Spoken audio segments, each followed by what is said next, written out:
क्या दोस्तों सच में आपके साथ एयर फाइबर ब्रॉडबैंड के नाम पर धोखा हो रहा है या हो चुका है?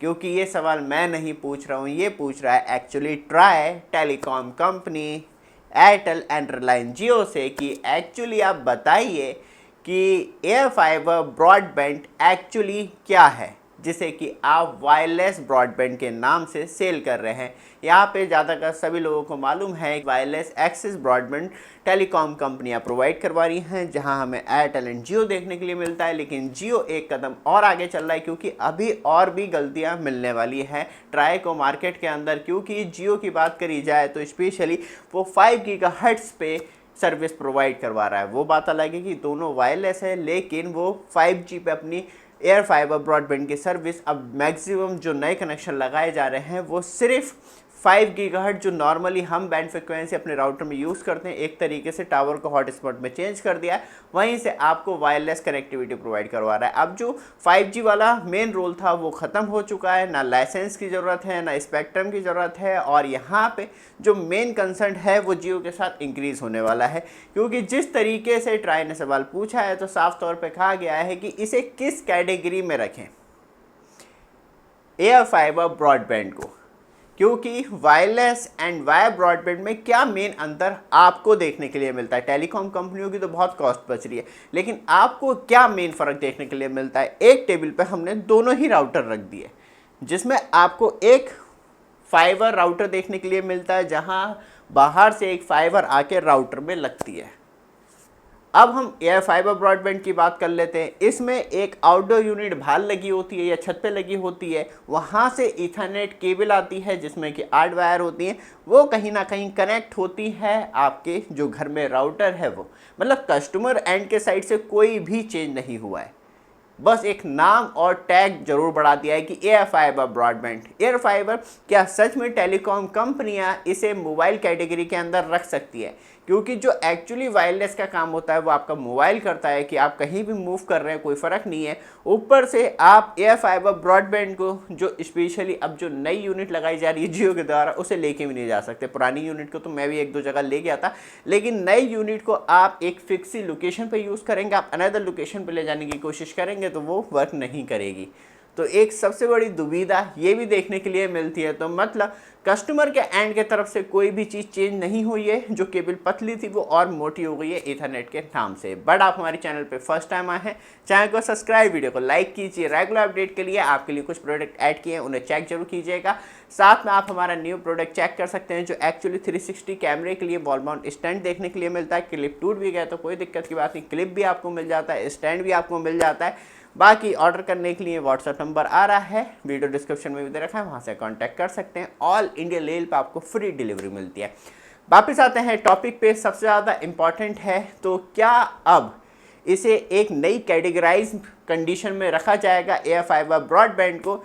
क्या सच में ट्राई कुछ बड़ा चेंज करने वाला है? तो यहाँ पे क्योंकि कस्टमर के साइड से जो कंप्लेंट की जा रही है उसी को कंसीडर करके ट्राई ने पूछे हैं सवाल एयरटेल एंड जियो से कि इसे किस कैटेगरी में रखना चाहिए, क्योंकि कोई नया काम तो ये कर नहीं रहा है। स्पेशली फाइबर ब्रॉडबैंड भी आपको इंटरनेट कनेक्टिविटी प्रोवाइड करवा रहा है, वायरलेस भी आपके घर में वायर आ रही है, वायर का जाल आ ही रहा है, वहाँ से कनेक्टिविटी। हाँ, ये जरूर कह सकते हैं कि राउटर से आपको मोबाइल पर जरूर वायरलेस कनेक्टिविटी मिल रही है, राउटर से टीवी पर वायरलेस कनेक्टिविटी मिल रही है, वो तो फाइबर पे भी मिल रही है और एयर फाइबर राउटर पे भी मिल रही है। तो क्या मेन अंतर है?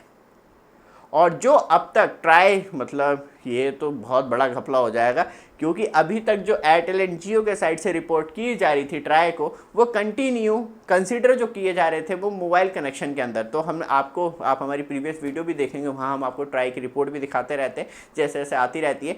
तो कभी भी कंपनियां एयर फाइबर ब्रॉडबैंड को इंडिविजुअली वो मोबाइल कनेक्शन के अंदर ही रखती थी और टोटल कनेक्शन वैल्यू दिखाती थी। क्या वो सही है? क्योंकि वो तो अब सही बचा नहीं। तब वायर ब्रॉडबैंड ही घर में लगना है, वो ईथरनेट हो या फाइबर हो तो वो वायर ही हो गया। तो उस चीज़ को देखते हुए अब जो आपको नई ट्राई रिपोर्ट देखने के लिए मिलेगी उसमें पूरी तरीके से क्लासीफाई होगा और किस कैटेगरी में इसे एयर फाइबर ब्रॉडबैंड को रखा जाएगा, क्योंकि टेलीकॉम कंपनियों ने तो हवाला दे दिया है जो इंटरनेशनल लेवल पे चल रहा है, हम उन्हीं रूल्स एंड रेगुलेशन को फॉलो कर रहे हैं और उसी हिसाब से हमने ये एयर फाइबर। लेकिन एक कंपनियों के लिए ज़रूर प्रॉफिटेबल चीज़ है, क्योंकि फाइबर लगाना, उसकी मेंटेनेंस करना, टूट जाना तो अपनी टीम को भेजना, मतलब पूरा झाड़।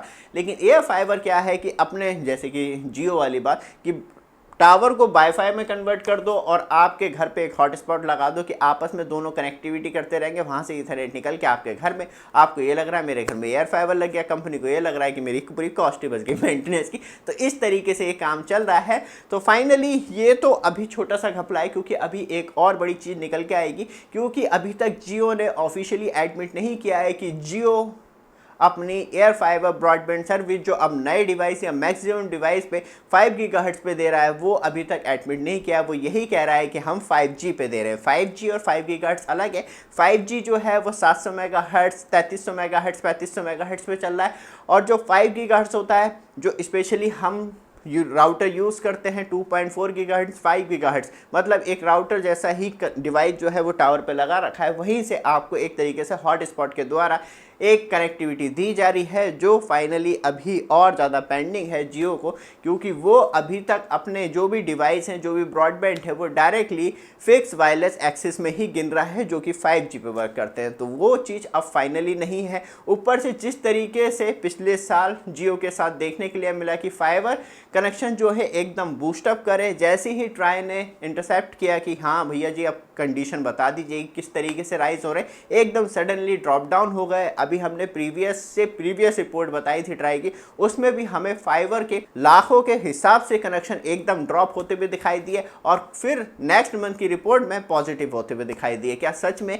इतना बड़ा break down within a month आ सकता है ब्रॉडबैंड कनेक्शन में? वो भी एक बहुत बड़ा संख्या बना हुआ है। देखते हैं टेलीकॉम कंपनी ऐसे कैसे क्लियर करती है, और साथ में ट्राई क्या फाइनलाइज फैसला लेता है, क्योंकि अब जो नई रिपोर्ट आएगी उसमें पूरी तरीके से क्लासीफाई होगा, क्योंकि जवाब मांगा है तो सारी टेलीकॉम कंपनियां जवाब देंगी और डिस्क्राइब करेंगी किस तरीके से एयर फाइबर ब्रॉडबैंड इंडिया में वर्क करेगा। ये वीडियो आपको अच्छी लगे, रेगुलर अपडेट के लिए चैनल को सब्सक्राइब, वीडियो को लाइक जरूर कीजिएगा। धन्यवाद।